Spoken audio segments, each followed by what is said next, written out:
మీకు బాగా ఇష్టమైన వంటకం ఏంటి? అంటే షీర్ కుర్మా ఇష్టమా, లేకపోతే హలీం ఇష్టమా? మీ ఎందుకంటే మేము బిర్యానీ బాగా చేస్తారు కదా, బిర్యానీ. బిర్యానీ అన్ని మా ముస్లిమ్స్లో ఇవన్నీ ఐటమ్లు నచ్చినవి, కానీ అన్ని మాకు చేస్తుంటాం కదా, అన్ని తింటాము, కానీ ఏది ఇష్టం అనేది ఉండదు. చెప్పలేరు, అన్ని ఇష్టం, అన్ని బాగుంటాయి కాబట్టి అన్ని ఇష్టం. చేస్తాం. ఎందుకంటే మేము కోఫ్తా కూడా ఎగబడి చేస్తాము, తింటాం కాబట్టి. కోఫ్తా చేస్తాము, ఇది చేస్తాము, మటన్ చాప్స్ చేసుకుంటాము, ఓకే.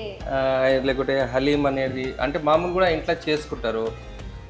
అలాంటిది బిర్యానీ అనేది, మరక్ అనేది, ఇవన్నీ ఇంట్లో చేసుకునే ఐటమ్. సో ఇప్పుడు రంజాన్ కదా, రంజాన్ ఏ పండగ ఐటమ్ రోజు ఉండగా మీరు ఇంట్లో ఏమేమి ప్రిపేర్ చేస్తారు?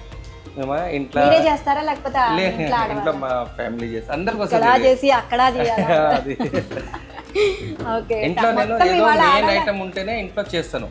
ఇలాంటి హలీం కానీ, బిర్యానీ కానీ, ఇలాంటి ఐటమ్ మళ్ళీ ఈ టేస్ట్ అక్కడ తిన్నాక వాళ్ళు ఇంట్లో చేస్తే వాళ్ళు పిల్లలు నచ్చరు. అందుకే ఇంట్లో మేము సండే రోజు ఉండేసి ఏదో ఒక ఐటమ్ పార్టీలు అది లేకపోతే చేస్తాను. రంజాన్ రోజు ఏం వండుతారు మీ ఇంట్లో ఎక్కువగా? Sheer khurma, mutton biryani compulsory. Okay, ఈసారి మాకు షీర్ కుర్మా పంపిస్తారా? పక్కా పంపిస్తాను. ఎందుకంటే మీరు చేస్తేనే, ఆ టైంలో మీరు చేసిన షీర్ కుర్మానే బాగుంటుంది.